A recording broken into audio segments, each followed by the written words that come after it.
Welcome to Samba Samba. Enjoy the video. You start by confirming the exact adapter, Lightning to USB-A or to USB-C. Once identified, make sure your iPhone has more than 10% battery and is unlocked. Some accessories require trust prompts. Plug the adapter into the Lightning port firmly until you feel it seat. Do not force if it resists. Use the original cable into the adapter, then the peripheral into the cable. This initial sequence prevents loose connections and helps the device recognize the accessory immediately. Once done, you may see a trust prompt.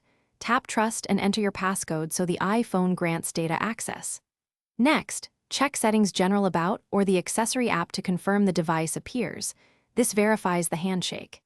If using a storage drive, open Files and look for the external device.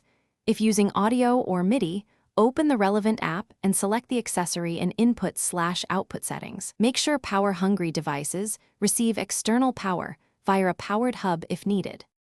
To finish, use the accessory normally, and when done, safely eject any storage from files before unplugging. This avoids data loss. If the peripheral needs more current, connect it through a powered USB hub. This prevents unstable behavior. If the device isn't recognized, restart your iPhone, reinsert the adapter, and try another cable or port. One key troubleshooting tip: clean the Lightning port gently with a soft brush and test again. Debris commonly blocks connections and mimics hardware failure. Thanks for watching. Consider subscribing if we helped you.